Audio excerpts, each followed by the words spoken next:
in other exciting news, oh boy. So we've found We found it. we found it. Pat and I found it ourselves. A new NES ROM has been found and dumped. A new old NES. Yes. And what's fantastic about it is this one is basically a 100% complete game that was just never released. So this is based on the film Happily Ever After, which was done by Filmation as part of their new classics series. Now, if you don't remember these, I'm not surprised. I barely do. I remember this one. I do not remember the Pinocchio one. Filmation, or is it Filmation? I believe Yes. it's Filmation. Was responsible for a handful of Saturday morning cartoons, including He-Man.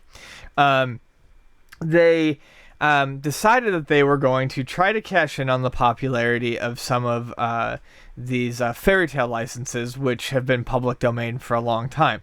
They were going to do a Pinocchio sequel and a Snow White sequel. Yeah, people remember that, like Disney doing all these tales.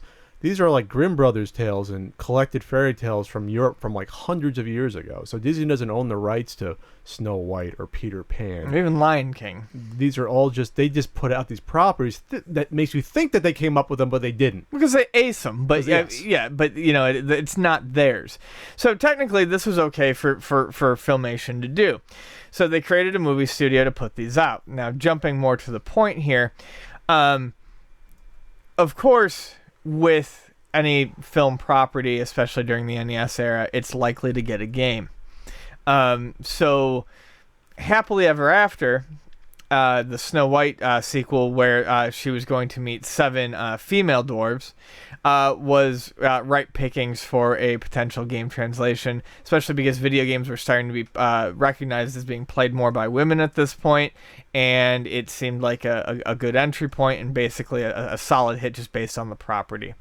The game was set to coincide with the release of the film. Problematically, the publishing of the film was notoriously wrought with pitfalls, and while it released in France around the original window of that they wanted to release in the U.S., it did not release in the U.S. until I believe 3 years later. The movie got panned. Supposedly, the level of animation quality was barely better than Hanna-Barbera cartoons, I think the one article says. I mean, like I said, I vaguely remember this. My friend's sister was like huge into it just because, and the game got axed. And it was never known. So it was Sofel that was doing it. Right. Sofel, who did games like Wall Street Kid that I might have reviewed, and I think they did Casino Kid 1 and 2. I don't think they did development of both, but they published both of them. And Dragon Fighter on NES, Clash Ball.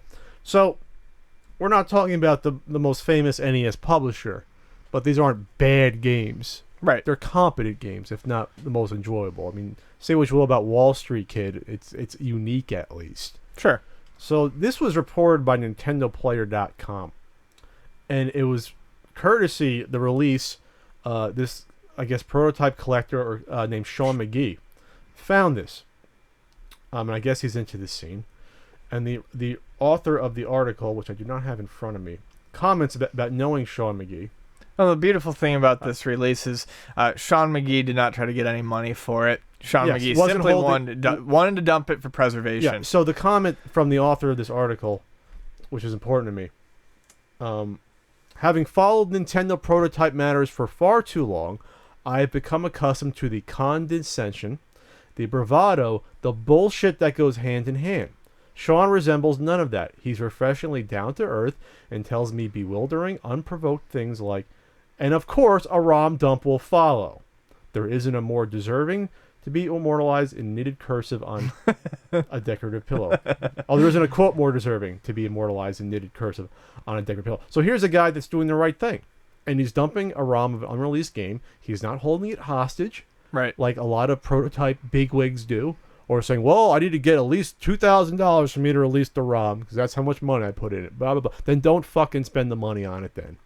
If you want to get, quote unquote, your investment back. Sure. Do the right thing. Get it out there. You don't own the intellectual property when you buy these. You own the hardware the intellectual properties contain therein.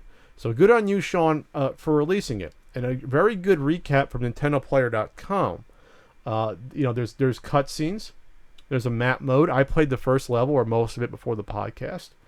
It's a decent looking game, and It it looks looks like it looks like it pulls upon the different Dwarfell's powers to allow you to get through certain areas. Yeah, on this website, which I'll link, the ROMs at the bottom of the page. So after you read through this, they go through the entire game. They do a little map of each game. Of each stage, like Nintendo Power style. Yeah. They show you lots of screenshots. They describe the game. I mean, this is called documenting a game that people have not played outside of developers for 25 years. This is fantastic work from NintendoPlayer.com. Thank you, Sean, for releasing this game.